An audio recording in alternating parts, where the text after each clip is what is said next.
Good morning, friends. Welcome to Coffee Talk. We've got coffee, so now we're all set. We can now start. It's really coffee talk. It's The other real days coffee weren't talk. coffee talk. It was just talk. It was just talking. It was fake talking. Welcome to this Coffee Talk. Welcome to this just time together to hang out. We're down here at Memorial Park, which is right next to Johnson Bentley Aquatic Center. We are standing in Memorial Park, which also has the Annette Boudreau Amphitheater.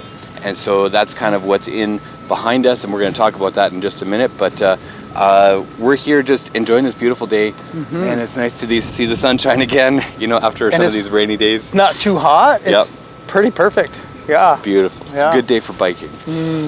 Thanks for hanging out with us today. What we want to do first and foremost is kind of take a look back. And so we've been working through Mark, and we're in Mark 15 at the mocking and scorning of Jesus. And boy, what a passage just to jump in on Father's Day. on Father's Day, right? And Yeah. to kind of go right to the heart where you kind of even described, like this was the worst thing that we could do. Yeah. Even if you're looking through brand new, fresh perspective, almost alien eyes. Yep. God came down, and what did you do? Oh, did you honor him? No, we killed him. Yeah. Yeah. Right? And that's so confusing from that perspective. Yeah. And yet we see all through Mark, Jesus continually said, the Son of Man will come and he will be handed over and he will be mocked and beaten and he'll be killed, right? Yeah. And like you said, it fell on Father's Day, which was really interesting. Yeah. And what were some of the things that kind of grasped you in preparation and preaching Yeah. through this? Well, like I said on Sunday, as I was studying and thinking, Father's Day, really? But then all of a sudden it hit me that Jesus is revealing the heart of the Father. Yeah. Like that's what he said, and what was said about him. He's the exact representation of God, right? He is God. What we see is God made known to us. Yeah.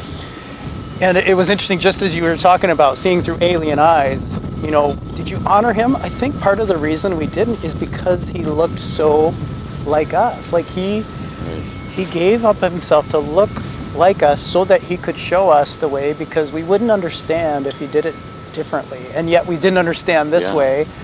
So we want something glamorous and whatever, and God's like, I want to be with you on your like he comes to where we are. Yeah. We want something flashy and whatever. Yeah. And he is, but he starts with where we're at. And I don't know, that actually just struck me now again as you were talking. But all that, and then just the aloneness. It struck me this morning actually, before we even started talking, as I was pondering this passage again, it struck me afresh that Jesus was totally misunderstood. He was being scorned and mocked because they didn't believe who he said he was. Right. He was being... They kept calling him the King of the Jews. Yeah, right? but in a scornful way and a yeah. mocking and like, they don't really believe it. They're saying, you say you're King of the Jews, but we don't believe it. You're and then they dress him up and mock. And how often do I feel misunderstood? When I feel misunderstood, I feel frustrated that people aren't understanding. I feel sometimes angry, but mostly alone, just alone. And this passage shows that we have somebody that knows exactly what that is, who loves us, like he loves us, and if nobody else gets us, he does. Yeah. What a beautiful, another thing that comes out. I mean, the more you look at Scripture, the more comes out. But those are some of the things that came out for me. How about for you? Yeah, it's kind of what you're talking about, how he reveals the Father. Like, looking at the fact that this was Father's Day, so there's quite a few times where I got kind of pointed out as like, oh, you must be a Bessie.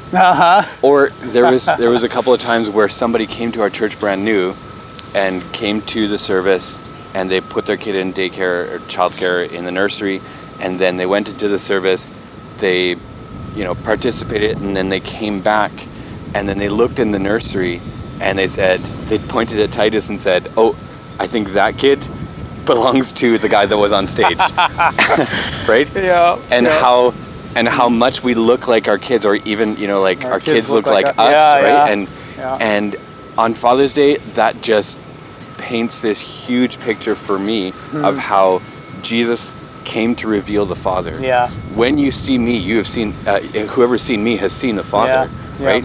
And the disciples said, show us the Father. Well, Right here. right here. And yet, just like you just said, he was fully human, right? So he was fully God and he was fully man, and he came to fully reveal who God is and who God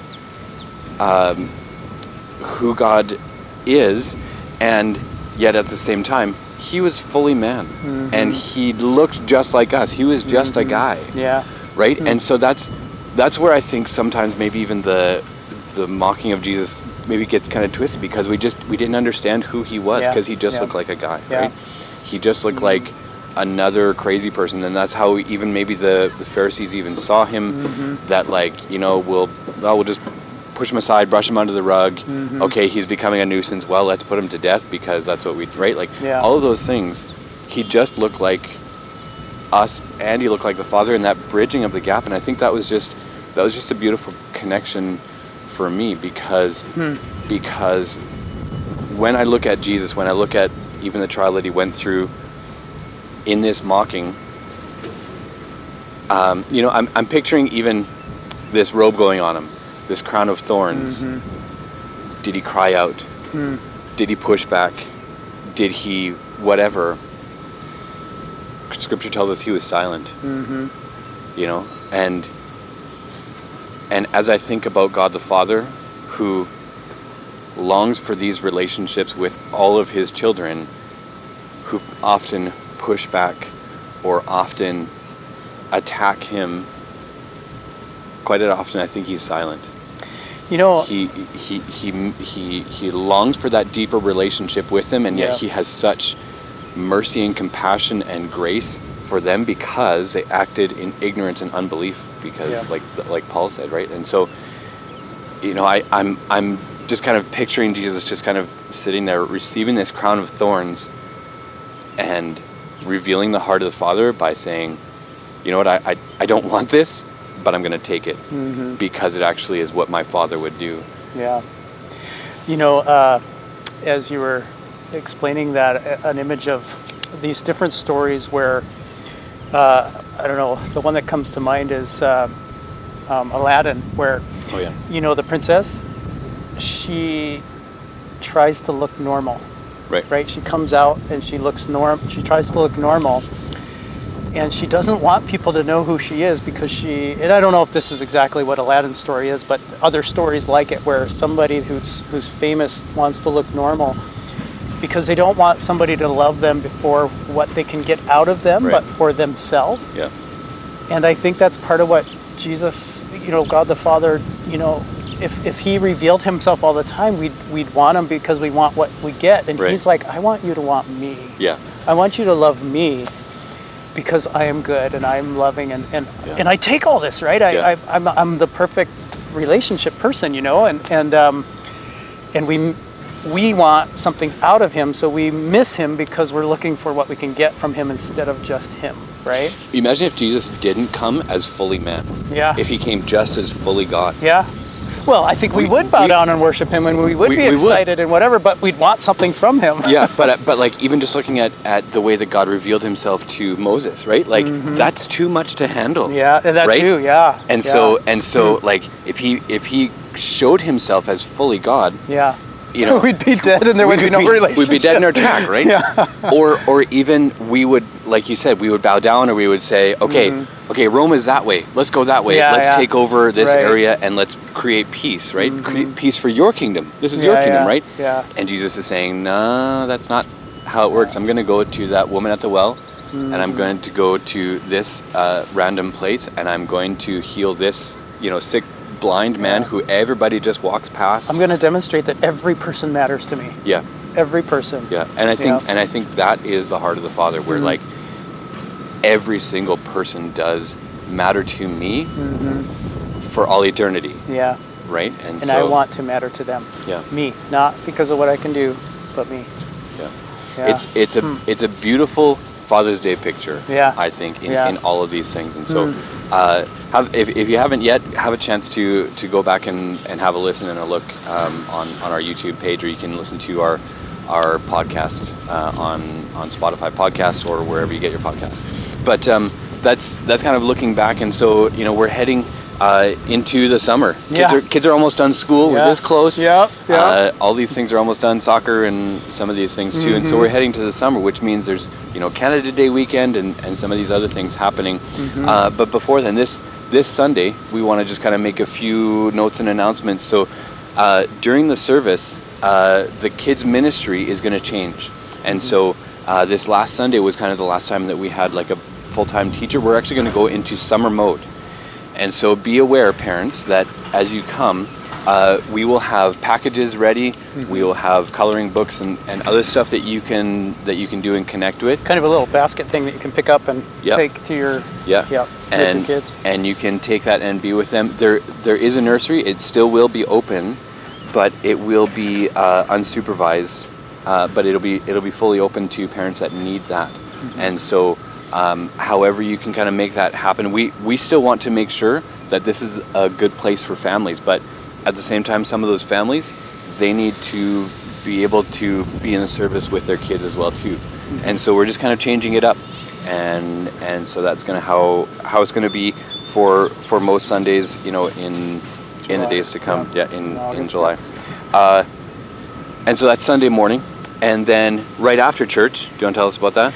Right after, we'll let people mingle a little bit, but around 15 minutes after the service ends, we'll start our general meeting. We called together a general meeting, and Barb told us a little bit about what that would look like on Sunday. We have been approached by a daycare who's wanting to rent some of the rooms that are not used during the day, Monday through Friday. And we want to talk about what that would look like, whether we want to pursue that with you. So that's on Sunday right after the service. Stay around. We would really appreciate your input on that. Yeah. So because we are a congregational church, and so we desire, as a leadership, we desire the church's feedback. Yeah. And so the church board is coming to you to work some of this through. And so we look forward to having you there. We will present some things and some thoughts about it, and be praying. That's what we wanted to. That's the really we didn't big want emphasis. to give you all the details before the meeting because we want to meet and talk about them. But we want you to be thinking about: is this where God would be leading us? Is He leading us to have this daycare be able to use our facility or not? So so you can be looking forward to that. That's this Sunday. And then this Monday night, so youth has been happening while Chris has been away. There's been a couple of volunteers who have helped in these different spots. Well, they're both away this coming Monday, so there's no youth this Monday. And so be aware of that, which gives a bit of a so... Well, school just got out, so take your kid out and celebrate on Monday night maybe or something. Hey, we're actually celebrating on Friday, but Did you ever get like a party or a prize or something like that for getting to the end of the year as a family? Well, we kind of do a tradition at usually it's blizzards. We go and get blizzards. Hey, we're done with the year.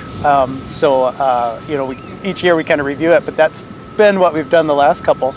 I don't know if that's what you mean by a prize, but that's so kinda... actually I just thought of this now, and don't tell my kids, but there was a couple of times where my parents gave us cash. Oh, really? And to finish the year off? Wow. No, not to finish the year off. That you did? You did finish the year off. Here's some cash. Oh, wow. And I think that was like a double-edged of congratulations, now here's your summer spending money, and I'm not giving you anything else. So,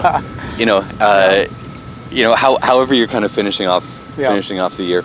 And then after that, we are looking forward to this place. So July 9th, Canada Day weekend, we'll still be at church at Lakeview, and then July 9th we're coming down here. It's a 9:30 start. Yep. So there will be a service in the park. It will not be at Lakeview that particular morning. On July 9th. On July 9th, it will be down here at the park. We will be meeting for those of us that are able, there's going to be lots of seating. Please bring a lawn chair if you're wanting to do that. There is lots of seats here, like kind of on grass. Even like you see cement behind us, but on the other side on the top side of that, it's all grass. So it's a really nice seating area, but great for lawn chairs. Or if you don't bring a lawn chair, there's a great spot and there bring too. an umbrella for the sun. Yeah. Yep. So it could be hot, it could be raining, we don't know. If you're having concerns about maybe getting down here, about some of the things, so we will be able to shuttle you.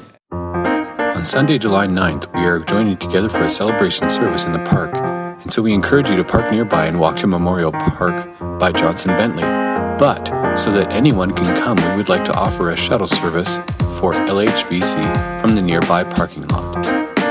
The shuttle will be located here at the northwest corner of the parking lot.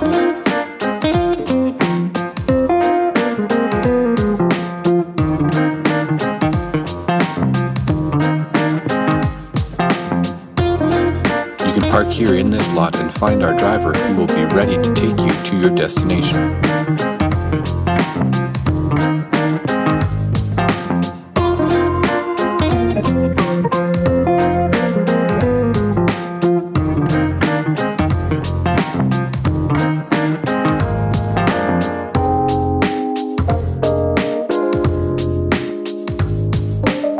Once you arrive at Memorial Park, there will be a golf cart waiting for you to take you the rest of the way. We encourage you to bring a hat or umbrella, water, and sunscreen. You can even bring a lawn chair if you'd like as well.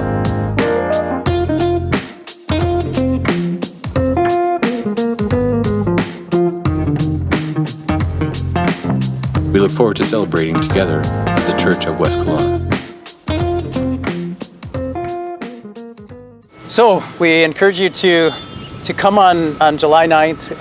9:30 it starts, but especially if you're getting a shuttle, if you're going to meet at the Save-On parking lot that was shown there, we'd encourage you to come between 9 and 9:15. That way we make sure that you get down here, get to your seat and ready. If you are just getting here, it will be, and walking, it will be, maybe parking might be an issue, so come early. But we're excited about gathering together with the churches on the west side. Many of the churches on the west side are coming together. I'm actually one of the speakers that morning. Yeah. And then there's a few others too. And it'll just be a good time of being together as the Church of the West Side. Yeah. Yeah. And so there'll be a kind of regular type service, but kind of exciting too because it's a lot more people together. So there'll be music and scripture and speakers, Jeff and some other pastors from the West Side sharing together. Yeah. Make sure you bring a hat and sunscreen and umbrella and a lawn chair, and just come, anticipating a wonderful day. And if it rains, we'll go from there. That's why you have your umbrella. Yeah, for bring the sun your or the umbrella. rain. Yeah. Yeah. But thanks for hanging out with us today. I hope you have a wonderful week, and we'll see you on Sunday.